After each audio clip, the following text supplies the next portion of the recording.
Pemirsa, masa kanak-kanak adalah yang paling bahagia bagi kita. Kita bisa bermain-main dengan bebas dan leluasa tanpa beban. Namun beberapa anak di Indonesia berikut ini tidak bisa merasakan hal-hal yang menyenangkan tersebut karena keadaan tertentu. Berikut 7 kisah haru anak-anak di Indonesia versi on the spot.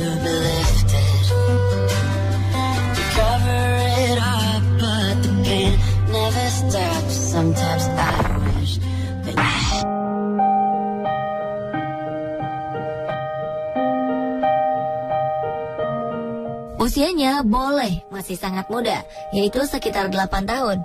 Tapi karena kondisi ekonomi yang sangat minim, Aisyah harus memikirkan kondisi ayahnya yang sedang sakit selama 2 tahun terakhir. Anak-anak di usia Aisyah seharusnya sudah duduk di bangku sekolah dasar. Namun Aisyah sama sekali tidak memikirkan hal itu. Aisyah harus melewatkan kesehariannya dengan mengurus ayahnya yang terbaring lemah di beca. Mulai dari memandikan hingga memberi makan. Ayah dan anak ini terpaksa menjadi gelandangan sejak ayah Aisyah menderita penyakit paru-paru akut, sehingga tidak bisa lagi mencari nafkah. Sementara sang ibu telah berpisah dengan ayahnya beberapa tahun sebelumnya. Hebatnya mereka tidak pernah meminta-minta, namun kadang ada saja yang menaruh belas kasihan dan memberi mereka sedikit uang untuk bekal hidup. Dengan tubuhnya yang kecil, Aisyah mendorong beca ayahnya tak tentu arah. Mereka sering mampir di emperan Masjid Raya di Jalan Sisingamangaraja, Medan, Sumatera Utara. Karena ramai diberitakan media, bantuan dari pejabat kota Medan datang dan membawa ayahnya ke rumah sakit untuk mendapatkan perawatan. Aisyah pun lega karena pemerintah kota Medan berjanji membiayai pendidikan Aisyah sampai sekolah menengah atas. Kegembiraan Aisyah pun tidak dapat disembunyikan ketika dia mendapat seragam dan peralatan sekolah yang disumbangkan para warga yang simpati kepadanya.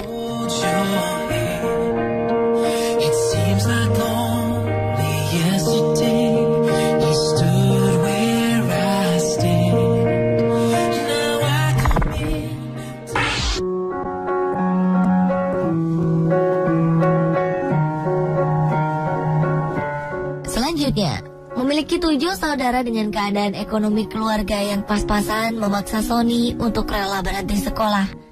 Anak ketiga dari 8 bersaudara ini memilih untuk menggembalakan bebek yang telah dipelajarinya sejak umur 5 tahun. Setiap pagi, Sony mengantarkan adik-adiknya berangkat ke sekolah.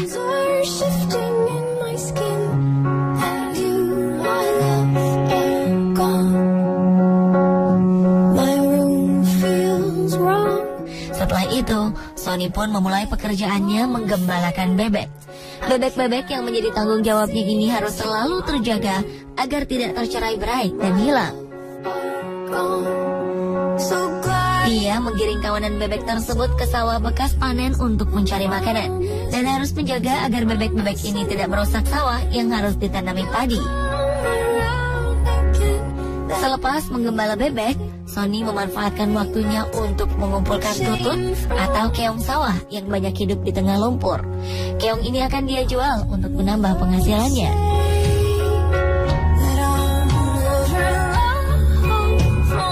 Sadar akan kondisi ekonomi keluarganya yang serba kurang, Sony pun tidak pernah mengeluh.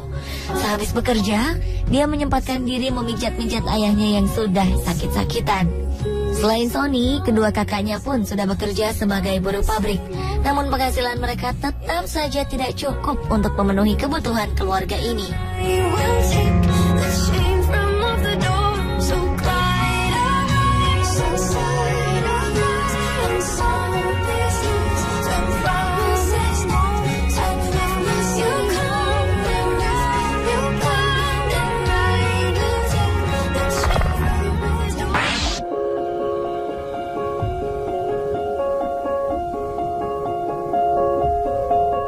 Menjadi sulung dari 5 bersaudara membuat Nanang merasa bertanggung jawab atas kehidupan keluarganya. Ayah yang seharusnya menjadi kepala keluarga dan teladan baginya malah tidak pernah memberi nafkah. Tidak hanya itu, ibunya pun kerap menjadi korban kekerasan ayahnya. Keadaan inilah yang membuat Nanang bertekad menjaga ibu dan adik-adiknya dan membawa mereka keluar dari lingkaran kemiskinan. Setelah selesai memandikan adik-adiknya dan membantu ibu mengurus rumah, Nanang pergi mencari rebung di tepi hutan. Tidak mudah mendapatkan rebung-rebung itu. Nanang harus jeli memilih tunas rebung yang enak dimakan.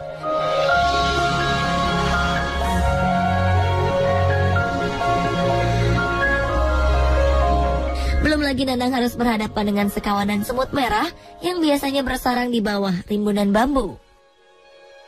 Ketika rebung terkumpul, Nanang langsung mengupas rebung-rebung itu di hutan agar bulu-bulu gatal pada rebung terlepas dan tidak melukai kulit adik-adiknya.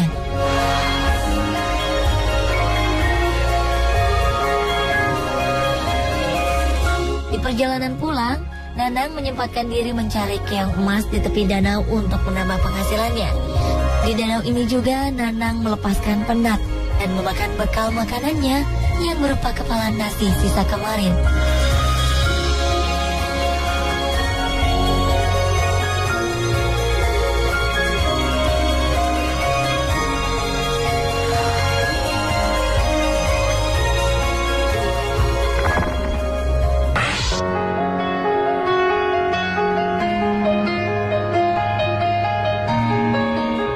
Waktu senggang bagi anak-anak biasanya dihabiskan untuk bermain dengan teman-temannya.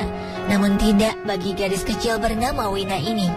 Wina harus menjauhkan diri dari kesenangan itu. Himpitan ekonomi yang menimpa keluarganya memaksa Wina harus mencari uang tambahan agar tetap bisa bersekolah.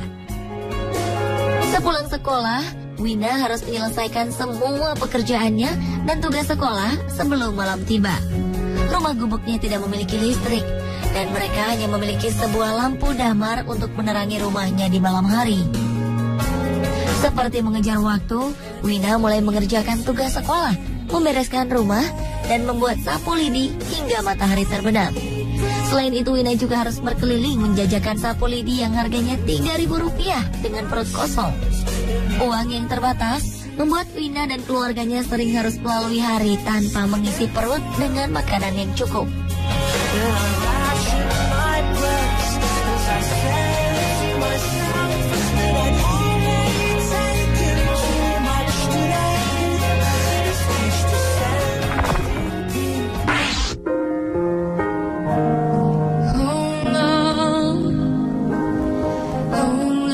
Kecil-kecil cabai rawit. Ungkapan ini cocok untuk ketiga bersaudara ini. Kecil-kecil sudah menjadi tulang punggung keluarga. Setiap harinya, Sony, Lasma, dan Lasih pergi ke sawah yang berlumpur bukan untuk bermain seperti anak lainnya, melainkan mencari belut demi sesuap nasi di rumah. Sesuap nasi bukan hanya kiasan, tetapi ungkapan yang sebenarnya bagi keluarga mereka. Ayah yang sakit-sakitan di rumah membuat mereka harus membantu sang ibu bekerja mencari uang agar mereka bisa melanjutkan hidup. Berbekal air putih untuk menahan lapar dan cacing yang ditangkap dari kandang tetangga untuk umpan belut, Sony dan adik-adiknya berangkat ke sawah. Dengan instruksi dari Sony, Lasma dan Lasih pun langsung mencari sarang-sarang belut di tengah-tengah lumpur di sawah. Tangan-tangan kecil itu juga harus gesit menangkap belut-belut yang licin dan lincah itu. Selesai menangkap belut, Suni, sang kakak, menyempatkan diri mencari kayu buangan untuk bahan kerja ayah yang hanya bisa membuat sarang burung pesanan orang. Waktu bermain mereka memang terbuang dengan bekerja. Namun Suni, Lasma, dan Lasih tetap bahagia menjalani hidupnya.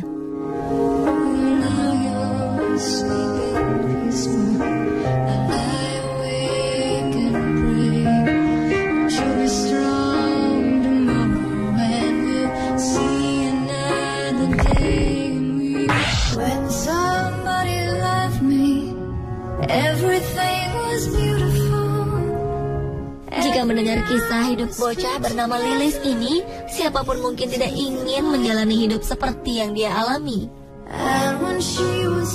Namun Lilis dengan tabah dan tersenyum mengerjakan semua yang dia bisa kerjakan, termasuk ikut merawat ayahnya di rumah sakit. Lilis terlahir dengan tubuh normal dan sempurna. Namun di usianya yang baru menginjak 1 tahun, Lilis mengalami demam tinggi. Ketika itu juga, sang ibu harus berpulang ke Yang Maha Kuasa. Kurangnya biaya hidup membuat Lilis tidak bisa mendapat pengobatan yang bisa menyembuhkan demamnya. Lilis pun akhirnya sembuh dengan sendirinya. Namun dia menderita lumpuh dan bisu. Dengan keadaan seperti ini, Lilis hanya bisa bergantung kepada nenek yang merawatnya setiap hari.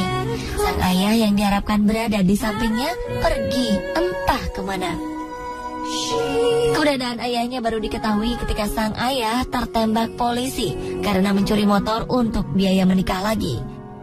Mendengar ayahnya terbaring di rumah sakit, Lilis yang tidak menyimpan dendam itu langsung menawarkan diri untuk ikut merawat ayahnya di rumah sakit. Dengan tersenyum, bocah berusia 7 tahun ini merawat ayahnya didampingi oleh neneknya. Lilis sangat senang ayah yang sudah lama ditunggunya akhirnya kembali ke sisinya.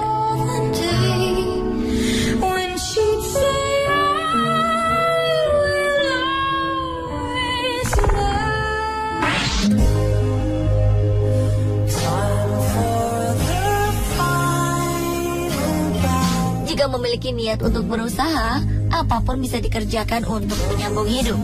Mungkin inilah yang ada di benak Adriani ketika memutuskan untuk bekerja di pabrik pembuat meja untuk membaca Al-Quran. Di pabrik ini dialah satu-satunya anak perempuan yang menjadi pekerjanya. Lainnya adalah laki-laki. Meskipun perempuan, Adriani tetap mengerjakan apa yang dilakukan oleh rekan-rekan kerjanya, seperti mengamplas kayu jati berukir, memoles, dan membelitur hingga meja siap pakai. Pekerjaan ini memang bukan hal yang mudah dikerjakan. Ketika pertama kali mengerjakannya, Adriani sering mendapat komplain dari atasannya. Namun dengan usaha yang gigih selama 2 tahun, hasil kerjanya pun sudah bisa memuaskan pemilik usaha.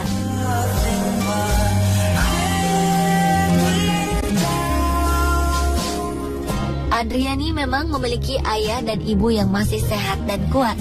Mereka juga masih bekerja. Sang ibu pembuat tempe gembus untuk dijual ke pasar, sementara sang ayah bekerja di pabrik pembuat tahu. Namun Adriani memiliki cita-cita untuk menjadi guru.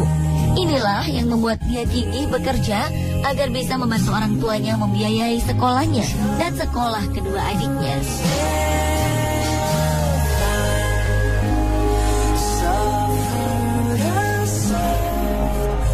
Pemirsa, itulah 7 kisah haru anak-anak di Indonesia. Semoga perjuangan mereka menjadi inspirasi Anda.